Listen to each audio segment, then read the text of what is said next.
Halo guys, apa kabar kalian? Semoga kalian selalu sehat dan selalu dalam lindungan Tuhan. Film yang akan kita review kali ini berjudul Asis yang telah rilis pada tahun 2018 lalu. Film yang ditulis, disutradarai, diproduksi dan diperankan oleh Rana Ranbir sebagai Asis ini akan mengingatkan kita tentang kesucian hubungan, iman dan keserakahan dan bagaimana hal buruk terjadi jika kita melupakan ibu. Eits, sebelum lebih lanjut, jangan lupa follow IG terbaru Mimin ya guys, linknya ada di deskripsi. Kalau sudah, tanpa basa-basi lagi, inilah alur ceritanya.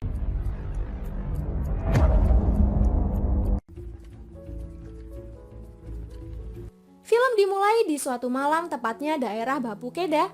Pria bernama Asis dikejar oleh Jopa dan kedua temannya Dipa dan Mandi karena dia dituduh mencuri di rumah Jopa. Saat itu Asis segera menyembunyikan tas miliknya di sebuah gubuk kecil di tengah sawah. Tapi dia tertangkap, lalu ditahan untuk diinterogasi. Asis tak berdaya dan hanya menyebut nama Ramsing Allah yang kebetulan nama kakek Jopa. Namun saat Jopa bertanya siapa sebenarnya dia dan apa tujuannya datang ke rumah, Asis hanya menjawab, "Aku kesini demi cinta." Hal itu membuat teman Dipa berpikir bahwa dia mencintai adik Jopa yang bernama Rit. Karena sudah 2 hari Asis pergi dan tanpa kabar, ibu khawatir dan melaporkan ke kantor polisi. Namun polisi nampak sepele menangani laporan tersebut. Ibu berkata, "Aku punya 5 anak, yang 4 sudah sarjana dan punya pekerjaan bagus. Anakku Asis, dia tidak pernah sekolah dan sangat lugu. Aku sangat khawatir jika ada apa-apa dengannya." Polisi malah tertawa dan menjawab, "Sudahlah Bu, lagi pula satu anak bodohmu saja yang hilang, masih ada anakmu yang lain." Ibu tentu saja marah dan berkata, "Meskipun anakku bodoh, cacat atau apapun, semua ibu akan menyayangi anak-anaknya." Sementara itu, Jupa bertanya kepada Rit tentang pria yang dia tahan. Namun Rit yang benar-benar tidak mengetahui apa maksud kakaknya, bersumpah atas nama ibu bahwa dia benar-benar tidak mengetahuinya. Walau begitu, Jupa masih belum mempercayai Rit sepenuhnya. Di sisi lain, Asis tengah berhalusinasi bertemu dengan istrinya yang bernama Resham. Resham berkata, "Mengapa kau tak meminta tolong pada saudaramu yang lain?" Asis yang masih ngelantur berkata, "Saudara-saudaraku serakah semua," sehingga cerita flashback pun diperlihatkan. Saat itu, Asis bersama saudari perempuannya yang bernama Nindu sedang menjemur pakaian. Tak lama, saudara-saudara Asis yang lain datang mengunjunginya. Mereka adalah Ekolat, seorang pengusaha, Jan Dasing, seorang profesor, dan Kranti, seorang penyanyi terkenal. Asis pun menyambut kedatangan mereka dengan hangat, walaupun adik-adiknya itu tak menghiraukan Asis. Tak membuang-buang banyak waktu, Nindu mewakili kakak-kakaknya bertanya pada ibunya perihal pembagian warisan. Ibu pun akhirnya tahu, ternyata Nindu akhir-akhir ini berperilaku manis padanya hanya karena merayu warisan. Ibu menjelaskan bahwa dia mempunyai 10 hektar tanah dan rumah yang dia tinggali. Ibu menyarankan agar sebagian tanah dan rumah ini diberikan untuk Asis, mengingat anak-anak yang lain sudah pada mapan. Namun mereka kompak menolaknya dan akan memberikan rumah tua dan tanah tandus di pinggiran, karena rumah yang ditinggali ibu saat ini akan mereka jual. Ibu tidak terima, karena itu tidaklah adil. Tapi Asis yang penuh kasih sayang menghentikan perdebatan tersebut dengan berkata, "Tidak masalah, mereka saudara kandungku ibu. Aku senang dengan apapun yang mereka berikan padaku." Dan karena perkataan Asis, semua saudara menganggap masalah tersebut selesai. Mereka pun segera mengurus berkas-berkasnya dan akan kembali lagi. Ibu memarahi Asis karena hanya selalu mengkhawatirkannya tanpa memperdulikan dirinya sendiri, sehingga penyakit darah tingginya kumat. Asis segera membawa ibunya ke dokter, yang mana dokter tersebut kebetulan juga menjabat sebagai kepala desa. Karena kondisi ibu sangat lemas, dokter berniat untuk mengantarnya pakai mobil. Namun Asis menolak dan akan menggendong ibu. Itu membuat ibu bertanya, "Mengapa kau selalu membawa-bawa tanah liat ini?" Asis menjawab, "Bu, kalau kamu tanah liat, aku adalah debunya." Dan Asis pun segera menggendong ibu, sehingga lagu India pun diputar. Keesokan harinya, Asis melihat ibunya bekerja, dan dia langsung menyuruh ibunya berhenti untuk istirahat, karena dia yang akan menyelesaikannya. Ibu menegaskan, jika dia benar-benar mengkhawatirkan ibu, dia harus segera menikah. Ibu juga menyarankan untuk menggunakan toa masjid dan membuat siaran kalau dia sedang mencari jodoh. Padahal sebenarnya ibu tuh cuman bercanda doang. Cerita berlanjut, ibu tiba-tiba menangis memikirkan perbuatan anak-anaknya yang sangat serakah. Mereka sedang melakukan pertemuan kepada Dewan Desa perihal harta warisan. Dia juga merasa bersalah karena sudah melahirkan anak-anak durhaka seperti mereka. Namun Aziz menghentikannya dan meminta ibunya untuk tidak menyalahkan diri sendiri.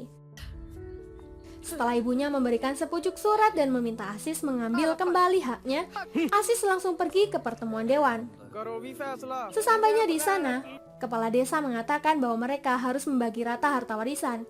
Namun Aziz menghentikan pembicaraannya dan berkata, "Aku tak menginginkan warisan yang sudah mereka ambil. Aku tak apa tinggal bersama ibu dengan jatah yang mereka berikan. Namun ada satu syarat, ibu hanya akan menjadi milikku. Jika kalian menandatangani surat ini, kalian berempat tidak ada lagi hubungannya dengan kami. Kami bersumpah takkan memijaki tanah yang sedang kalian rebutkan." Aziz juga meminta mereka untuk tidak mendekati ibunya, mengingat mereka selalu membuat ibunya menangis.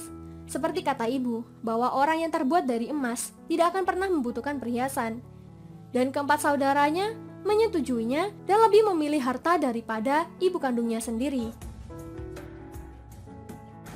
Aksinya itu membuat ibu sangat bersyukur telah melahirkan anak mulia seperti Aziz.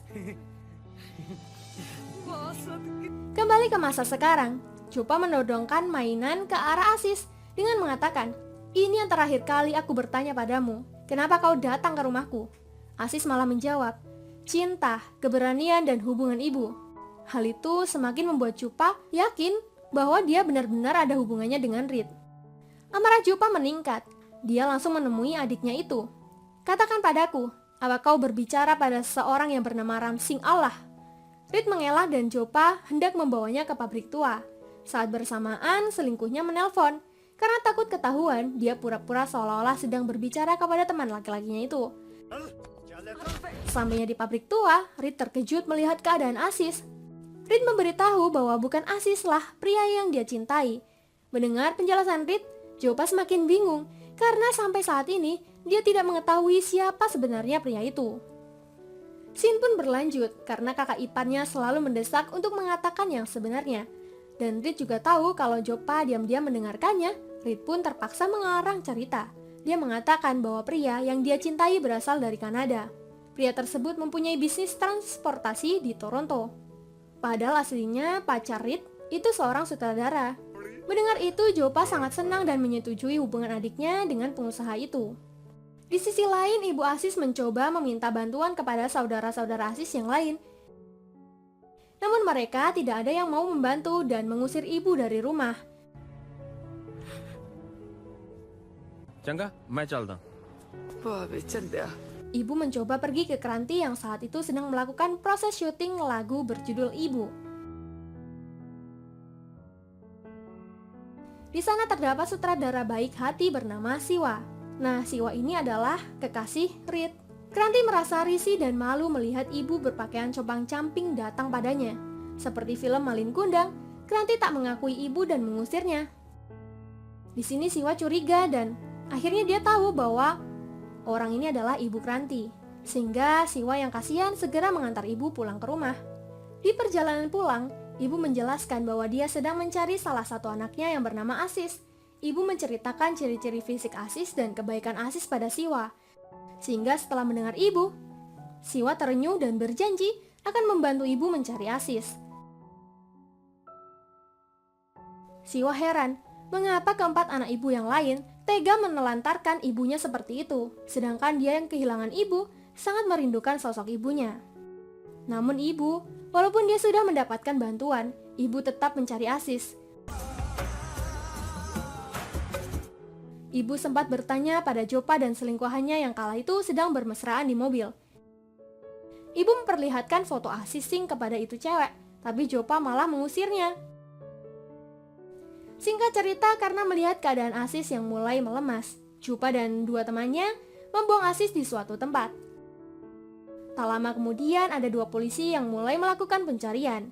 Meskipun ada seorang yang mengetahui keberadaan Aziz, dia hanya menyarankan untuk bertanya pada Jopa dengan alasan bahwa biasanya Jopa mengetahui semua tentang orang-orang hilang. Polisi langsung menemui Jopa di pabrik tua. Dengan menunjukkan foto, polisi bertanya kepada Jopa dan teman-temannya apakah mereka pernah melihat pria di foto yang bernama Aziz Singh.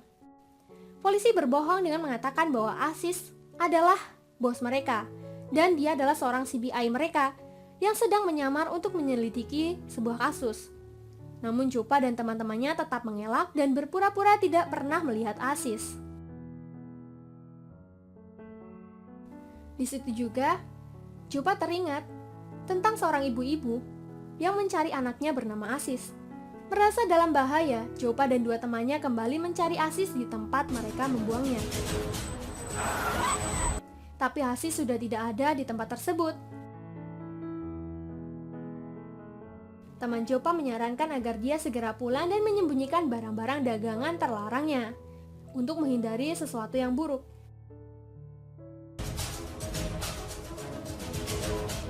Sesampainya di rumah, Jopa terkejut melihat Aziz sedang dirawat ibu akibat luka di tubuhnya.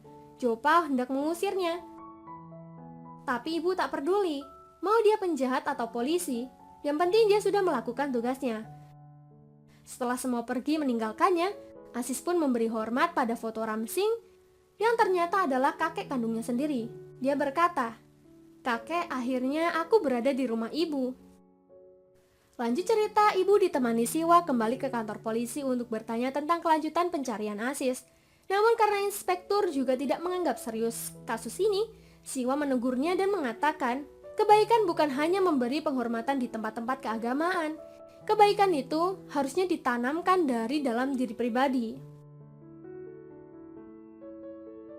Di sisi lain, saat mendoakan kakeknya, Aziz teringat kisah ibunya zaman dulu. Pada waktu itu, Ram Singh, kakek Aziz pulang ke rumah dengan raut wajah yang sangat marah. Setelah mengetahui kalau Singh Kaur alias ibu Aziz sudah berani jatuh cinta dengan pria yang jelas-jelas adalah musuhnya. Setelah mengetahui siapa pria tersebut, dia langsung menemui pria itu. Sesampainya di perbatasan desa, ternyata pria yang dicintai anaknya sudah menunggunya di sana. Pria tersebut bernama Allah Singh. Hal itu membuat Ram Singh bertanya, apakah dia muslim atau Singh? Maksudnya Singh ini adalah agama Hindu. Singh menjelaskan bahwa dia mengikuti ajaran Baba Nanak. Dia adalah pejuang kemerdekaan dan pejuang kebaikan. Namun Ram Singh tak menyetujuinya karena agama Allah Singh sangat tidak jelas. Sebelum Allah Singh pergi, dia juga berkata bahwa dia datang dengan niat baik. Dan niat baik tidak dapat ditekan oleh kekuatan apapun. Cinta akan menang. Itu membuat Ram Singh semakin kesal. Sesampainya di rumah, Ram Singh berkata bahwa dia sudah menentukan tanggal pernikahan. Singh Kaur sempat merasa senang. Namun dia kecewa ketika ayahnya mengatakan bahwa dia akan menikah dengan putra petugas yang bertanggung jawab di perusahaan Logowal.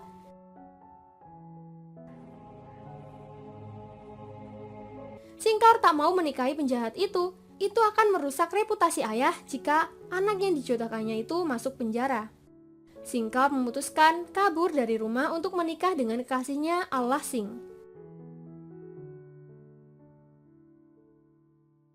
Mengetahui itu, Ram Singh marah dan mencoret Singh Kaur dari kartu keluarga. Nama Singh dalam nama Kaur akan dihapus dan dia diharamkan mengijaki desa terkhusus rumah tinggal mereka. Namun karena itu, adik Kaur harus menggantikan kakaknya untuk menikah dengan jodoh yang dipilihkan ayah. Adik merasa sangat kecewa dengan kakaknya itu. Setelah itu, Ibu Aziz menjelaskan bahwa pernikahan adiknya hanya berlangsung selama 5 tahun karena suami adiknya dipenjara dan kakek Aziz membawa kembali adik Kaur dengan kedua anak-anaknya. Sedangkan waktu berlalu dan membuat ayah dan kakek pergi untuk selamanya. Ibu lanjut memperlihatkan kenangan saat dia meninggalkan rumah, baju-baju untuk keponakan dan surat-surat yang tidak pernah berani dia kirim ke rumah. Setelah mengetahui desa tempat tinggal ibu, Aziz berencana diam-diam pergi untuk menyatukan kedua keluarga yang lama terpisah, sekaligus memberikan surat-surat dan kenangan-kenangan ibu untuk adiknya. Jadi itu ceritanya kenapa Aziz ada di rumah Jopa. Lanjut cerita, Kranti dan saudara-saudara yang lain sedang melakukan jumpa pers untuk melakukan promosi album terbarunya berjudul Ibu. Di sana mereka berbohong seakan-akan benar-benar menyayangi ibunya dengan tulus. Hingga akhirnya, Siwa yang mengetahui semua kebenarannya berkata, "Kau bahkan tak dapat membantu ibumu di tengah kesulitannya dan malah mengusirnya saat membutuhkanmu. Jadi bagaimana kau akan melayani ibumu?" Karena hal itu, Kranti dan saudara-saudaranya sangat malu. Di sisi lain, Jopa terus mendesak Asis untuk mengakui sebenarnya siapa Asis itu. Ibu menanyai Asis secara baik-baik, di mana Asis tinggal dan siapa keluarganya. Asis berkata kalau dia punya satu ibu dan satu istri. Lalu dia pun menceritakan bagaimana dia bisa menikahi istrinya itu. Waktu itu Asis mengikuti saran ibu untuk berkeliling menggunakan toak. Padahal waktu itu ibu cuma bercanda doang. Dia mengumumkan bahwa dia sedang mencari seorang wanita untuk dinikahinya. Tak ada syarat yang susah. Dia harus wanita, tak kaya, tak apa. Jelek juga gak apa-apa. Yang penting dia bisa menemani dan menghibur ibunya. Masalah makan dan kebutuhan, Asis akan menjaminnya dengan baik. Hal itu membuat semua warga merasa terhibur dengan kelakuan konyolnya itu. Sampai seorang bapak-bapak, tukang sol sepatu mendatanginya dan berkata bahwa dia mempunyai seorang putri, tetapi dia mempunyai cacat fisik, yakni buta dan tuli. Wajahnya banyak bintik-bintik dan kulitnya hitam. Apakah Asis mau menikahinya? Namun Asis tak memperdulikan kekurangan itu. Dia menerima putri dari orang itu dengan tulus. Hingga pernikahannya pun akan dilangsungkan pada hari itu juga. Sebelum melepas putrinya, ayahnya mengatakan bahwa dia tidak mempunyai apa-apa untuk diberikan sebagai mahar. Asis menjelaskan, orang yang memberi putrinya telah memberikan segalanya, dan mereka yang terbuat dari emas tidak membutuhkan perhiasan. Jalwi.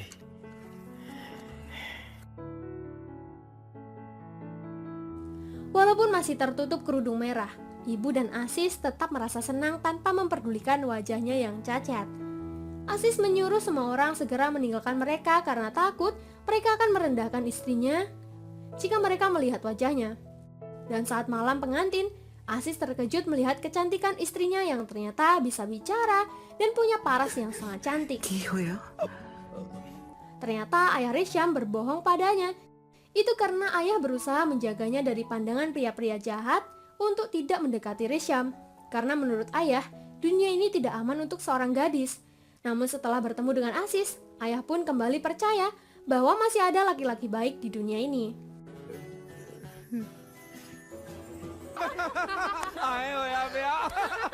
Setelah mendengar cerita Asis, Ibu Jopa sempat mengira bahwa dia adalah keponakannya, alias anak dari kakaknya. Karena selama Asis bercerita, sepertinya mirip dengan cerita kakaknya dulu. Tapi Ibu Jopa belum begitu yakin akan hal itu, karena kakaknya sangat cantik.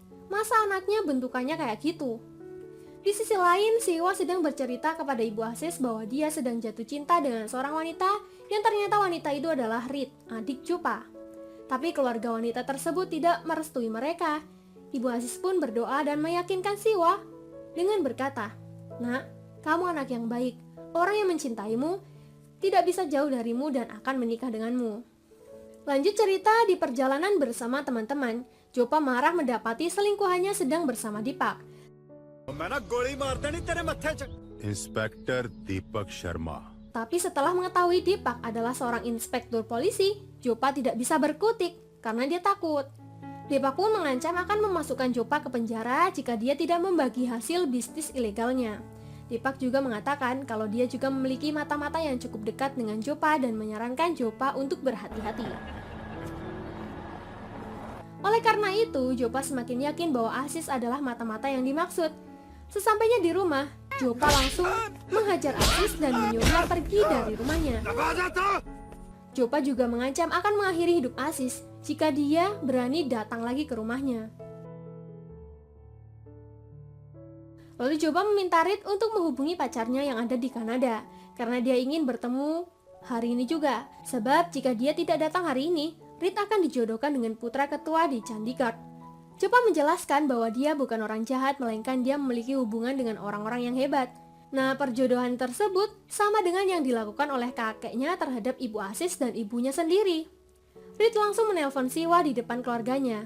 Rit meminta Siwa untuk mengambil penerbangan ke India malam ini juga, kalau tidak dia akan dijodohkan oleh kakaknya. Awalnya Siwa bingung, namun setelah berpikir sebentar, Siwa akhirnya mengerti bahwa itu adalah sebuah kode untuk mereka melarikan diri dan menjemput Reed di jembatan tepat jam 2.30 pagi. Setelah semua keluarganya tertidur, kejadian dahulu terulang kembali. Reed segera kabur dari rumah. Di saat yang sama, terlihat Aziz mengambil tas yang dia sembunyikan dahulu. Tapi ketika dia telah sampai di jembatan, dia bertemu dengan Reed dan Siwa. Aziz segera melarang Reed mengulangi kejadian salah yang dulu pernah terjadi dengan ibunya. Jika itu diulangi, hubungan keluarga Reed akan terputus dan itu tidak baik. Reed akhirnya tahu kalau Aziz adalah sepupunya, dan setelah mendengar nama Aziz, Siwa juga baru menyadari bahwa dia adalah orang yang selama ini dia cari. Siwa menjelaskan bahwa ibu dan istrinya sangat mengkhawatirkannya, namun Aziz tidak akan pulang sebelum keinginan ibu terpenuhi. Lalu Aziz mengajak Reed pulang dan berjanji akan membuatnya menikahi Siwa. Siwa pun setuju dan langsung menjemput ibu Aziz. Sedangkan mereka berdua kembali ke rumah. Setibanya di rumah Reed, Jopa sangat marah melihat Aziz kembali ke rumahnya. Dia langsung menyerang Aziz hingga Aziz tidak berdaya karena luka di kepalanya.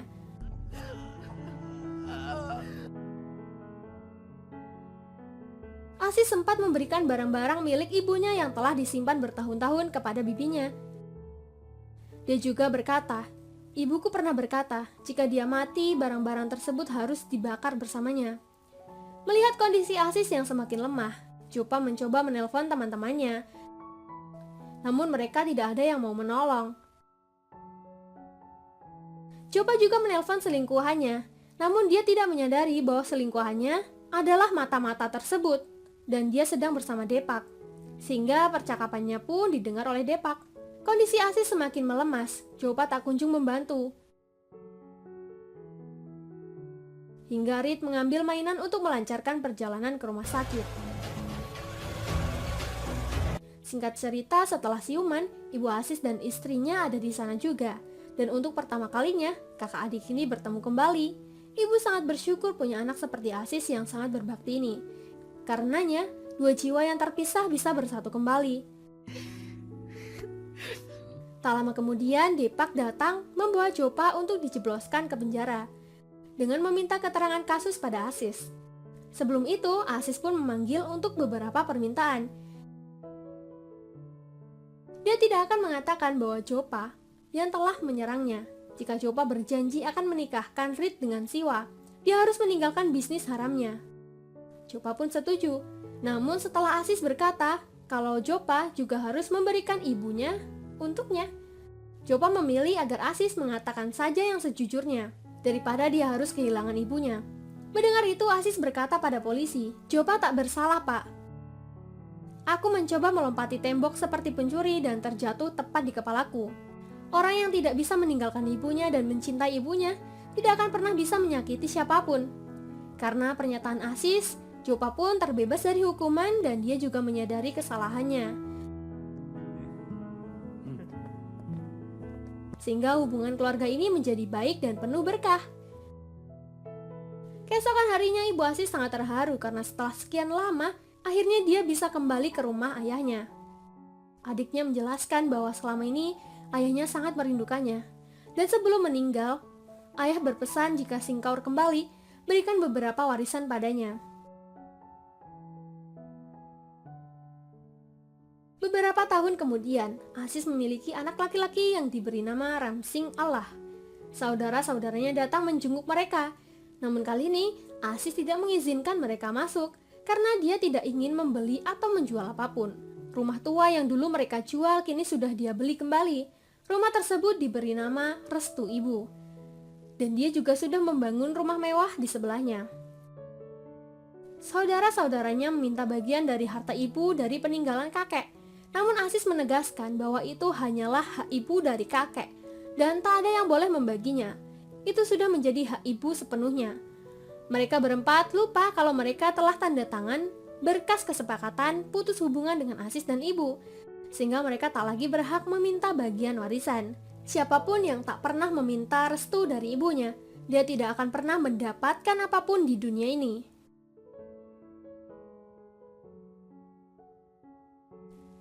Terima kasih buat kalian yang sudah support channel ini. Jangan lupa tinggalkan like dan saran kalian di kolom komentar. Sampai jumpa di alur cerita berikutnya. Terima kasih.